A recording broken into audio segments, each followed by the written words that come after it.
Hello everyone. I want to welcome all you guys here in the presentation for our final presentation. We've been working on this for quite some time now.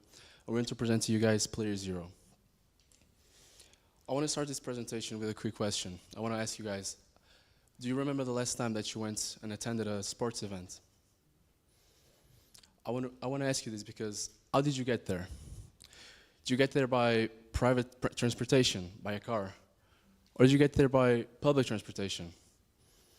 This is an important question because most of you probably don't know that private transportation contributes to up to 70% of all the global and carbon footprint in match days. This is a lot compared to the other statistics of other means of transportation. It makes a huge impact on people's lives. This is a problem that's been worked on and tried to dealt with by several people, and many people have taken this into consideration. One of those, it's our sponsor, CEIIA, that's been trying to work on this, trying to develop something, and they gave us a challenge. CEIIA is an innovation company that's located in Matosinhos, and they focus on creating a greener and better future. So the challenge was, how can we leverage the cycle of monetization, valorization, and transaction of these avoided emissions to create something and to promote low carbon mobility among fans and football supporters? How can we do this while making its value clear to supporters, to fans, to people, and even the cities? And how can we make this long-lasting and socially spreadable? So basically, how can we turn avoided emissions into something that is valuable and that has a positive change among people and the society around it? To tackle this challenge, we present our team. We are a multidisciplinary team that crosses the Atlantic. We come from different places, Porto Design Factory, USP, and even Inspire. All of this and all of us are connected by this idea. We want to shape and reshape the idea and the concept that mobility has to be car-dominated. We want to shape this. We want to create something better. To do this, each one of us based each other on the reality that we had closer to us. So we, from the Porto team, we based each other on the reality that we had next to us, Football Club, FC Porto. And from the side of Brazil, Palmeiras. Taking into consideration these two different realities, it was actually very interesting because both of them are so different from each other. We are talking about cultural differences. We're also talking about infrastructure that differs so much from each place to another. And why is this important? Because it creates this opportunity, this expectation that we can create something that evolves, that it's created here, but it grows, it expands, it can be implemented to other cities, to other countries, even to other clubs.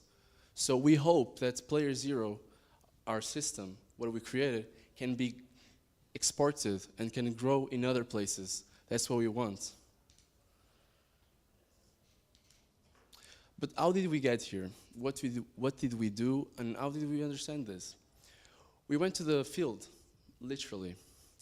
We talked to supporters, we heard them, we interviewed them. We tried to understand the reality of both São Paulo and both Porto.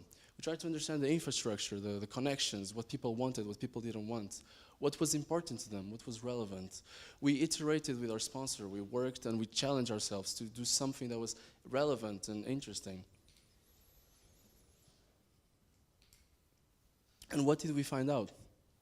Well, we understand that most of the people think and feel that the car is safer, it's more comfortable, and it's quicker. It is the general perspective. There's also this idea that public transportation has limited access, and it's not reliable at most of the times. So the problem is, what does this mean? Well, it means that the car is the norm. If the car is the norm, we are creating a society that's dependent on cars and only cars. And why is that a problem?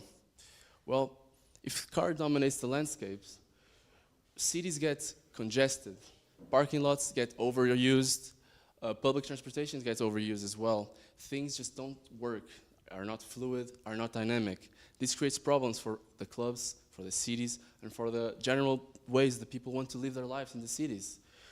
We know that these things happen for a reason. We know people are ritual-based. They want to have rituals, they want to go out, they want to have fun, they want to have experiences. And football and soccer and everything is about experiences and rituals. We understand that. We understand about rituals and what can we do, how can we empower them. So, here's the question. How can we enhance fans' experiences? How can we monitor their emissions? How can we reward positive change and positive behaviors in a way that's greener and more sustainable? And how can we promote group dynamics and group habits for better for everyone? To answer all these questions, I will pass the mic to Rodrigo to explain the system that we've developed. Thank you very much. I'm going to struggle a lot with this, but I'll try. So I'm going to explain you a little bit more about the player ecosystem. In the center, we have Player Zero. Its mission is to change the behavior of the football fans while certification avoided emission credits. Here we have the football clubs. The football clubs are important because we are going to adapt the solution into their dynamics.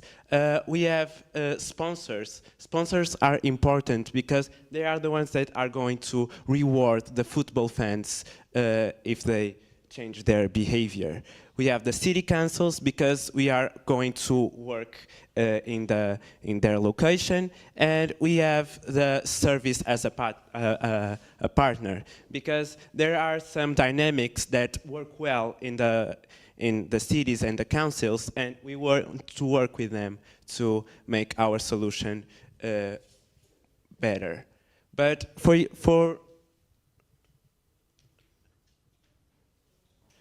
you to understand what a user can see, I'm going to present you João. João is a common football fan that wants to go to the next match. He knows that he wants to go, and he knows that he wants to go with their friends, but he didn't plan anything. 3 days prior, he received a notification asking him if he was going to the match and how.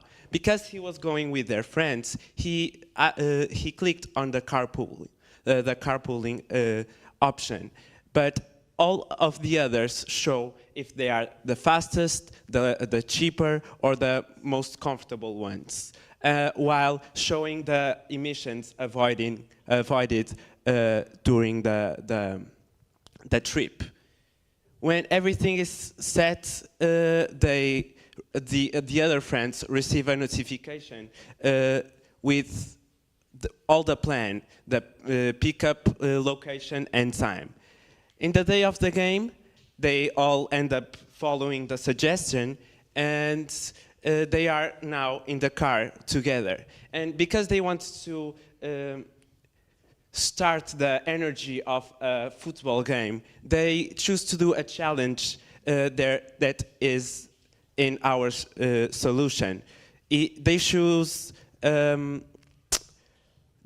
quizzes, but they can choose a lot of them. The quizzes are designed for them to test their knowledge into the knowledge of the football history.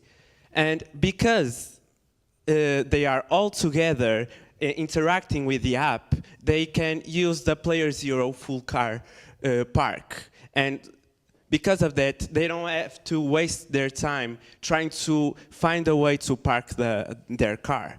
And because they have time, they can go to the Player Zero lounge and continue the community experience. Our ecosystem works with an app, and this app is a mobility coach for the users, can monitorize emissions, it gives rewards, and the user can do challenges to fill the time passing. We add value to the clubs because we are reducing their carbon footprints. We add value to the fans because now they can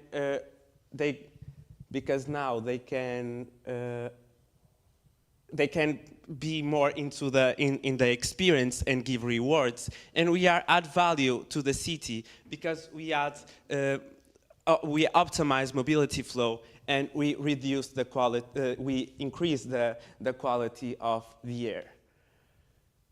Our goal is that our solution is to work on 2030 World Cup, and we can see, I'm going to explain you what's the difference between now and in the future. Now, people can plan their trips, but we all know that we don't like to plan our trips, and we end up always late. And with our solution, we can we have the help of the mobility coach to get the best trip while knowing the emissions that we are avoiding. Now, João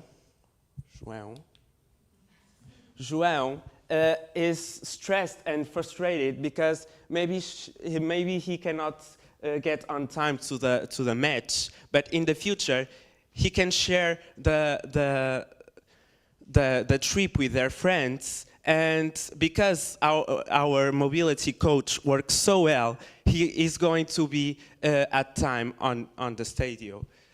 Now we get stuck in the entrance of the stadiums, but in the future we are going to have time to be with our friends in the Player Zero lounge. We believe that by making the impact of our choices visible, such as the house gas emissions avoided, we can inspire more conscious decisions driven by shared experiences and rewards. Thank you so much. With our solution, with Player Zero, the game starts before the whistle. Thank you so much.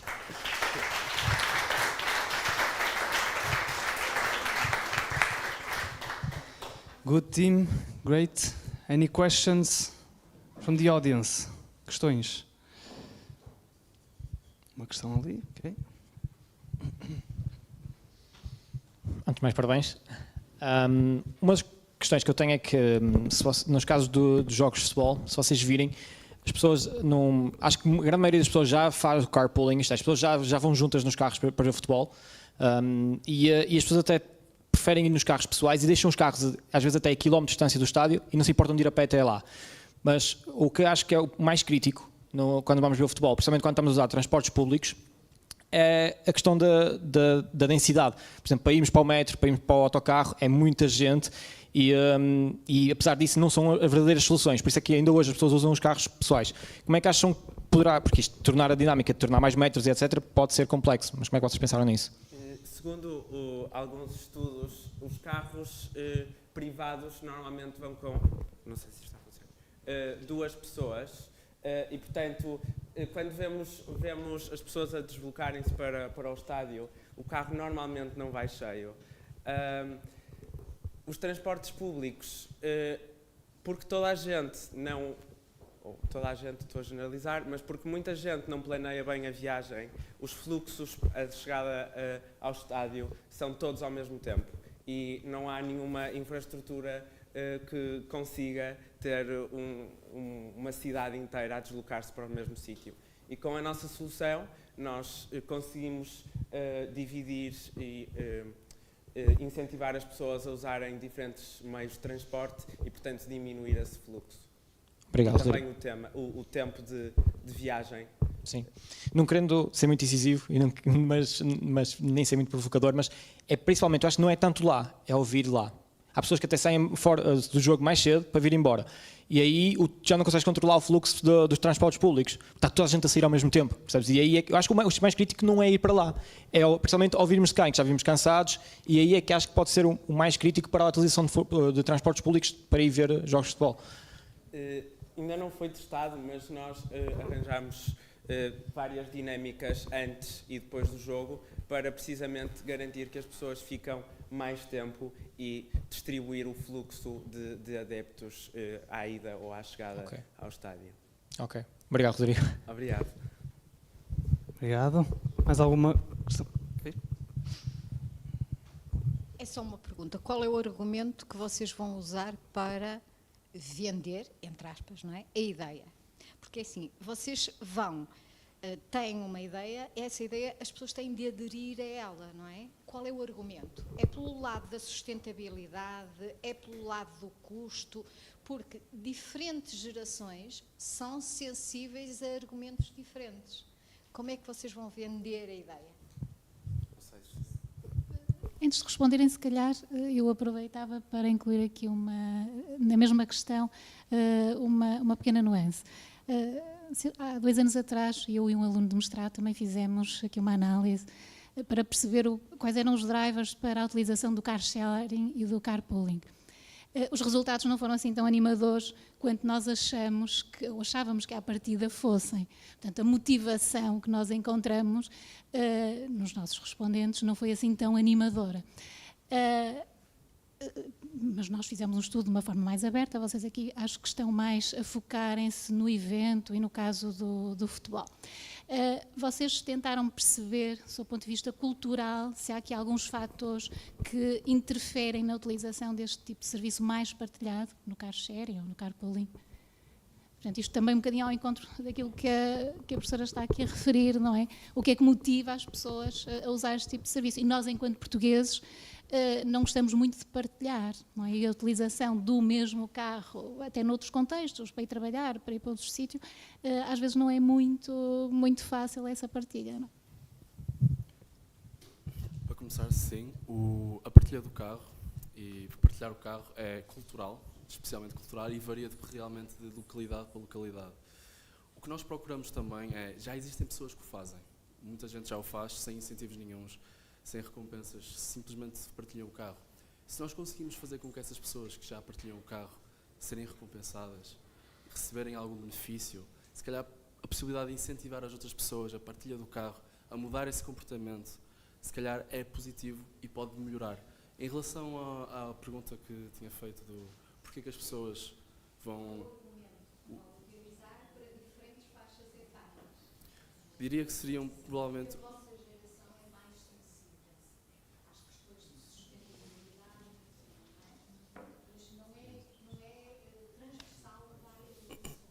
Exato. Neste ecossistema que nós tentamos desenvolver e que criamos, nós sabemos que as faixas etárias variam, obviamente, e os interesses também variam relativamente a essas faixas etárias, mas uma coisa não muda, é a paixão pelo futebol.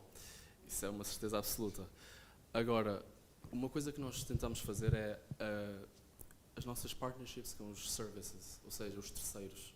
Se nós oferecemos um leque, que é o que nós queremos, de serviços disponíveis às pessoas, para todas as idades, acho que o valor está aí, porque se eu como uma pessoa, por exemplo, de 24 anos, eu vou estar interessado, por exemplo, vamos imaginar em apostas ou em partilhar algo e receber as recompensas e tiver todo o meu sistema lá, se calhar as pessoas mais idosas vão querer procurar outros serviços que vão estar lá disponíveis, sejam, por exemplo, descontos em cartões de ofertas, que é uma realidade, ofertas de experiências turísticas, por exemplo. O objetivo aqui é nós realmente criarmos um ecossistema real, que funcione e que se adapte a todas as circunstâncias. Esse é o objetivo, porque culturalmente realmente há uma mudança drástica de localidade para localidade, mas o que não muda são as oportunidades que cada local tem para oferecer. E o futebol oferece isso, essa possibilidade. E por acaso, à partida, pensa-se que uma pessoa mais idosa quer usar o carro, e de algumas entrevistas que nós fizemos, os idosos são precisamente as pessoas que querem ir transportes públicos porque não conseguem estacionar o carro, não sabem os lugares e demoram muito tempo, sim, claro, e demoram muito tempo a chegar ao estádio. E com o nosso ecossistema, e porque nós usamos o sistema do clube, nós conseguimos adaptar a solução de maneira a que encaixe melhor na realidade de cada clube. Boa. Só muito breve, antes de mais, para vos dar os parabéns, porque eu estive cá na vossa apresentação intermédia e, portanto, acho que vocês evoluíram imenso. O vosso projeto começou tardíssimo também e, portanto, claro que desenvolver um projeto para resolver uma solução, encontrar uma solução ou testar uma solução para um problema tão complexo como este, em 9 meses, eu diria que já é uma tarefa muito complexa, com o tempo que vocês tiveram para trabalhar no projeto, acho que isso ainda adensou mais a complexidade do vosso projeto. Portanto, parabéns por isso. percebo bem a estratégia, acho que é uma estratégia muito criativa, quer nesta lógica de planear antecipadamente aquilo que é a utilização dos vários tipos de mobilidade e, portanto, por essa via distribuir os fluxos. É uma estratégia interessante. A outra dimensão também que está relacionada com, bom, nós sabemos que a base tem que ser a mudança de comportamento e para mudar comportamento a questão do reforço é sempre uma estratégia muito cognitivista comportamental que ainda hoje é usada para vários fins e, portanto, acho que faz todo sentido e, portanto, parece-me que é sensato. A minha questão só tem a ver com o seguinte, só bem em termos de curiosidade, é assim, apesar do curto espaço de tempo a vocês saberem para o desenvolvimento do projeto, vocês testaram a ideia, provavelmente não tiveram possibilidades de sair da prova, de sair de um conceito, de testar a solução, mas procuraram testar a ideia com os utilizadores, perceber qual era o feedback que os utilizadores traziam relativamente a esta ideia que ainda está nesta fase preliminar? Nós ainda não tivemos a oportunidade de testar com o utilizador, mas acho que posso dizer que por termos tido tantas iterações com o CEIIA, foi possível ir percebendo e utilizando o conhecimento deles, desenhar esta solução. E por isso é que também conseguimos chegar aqui.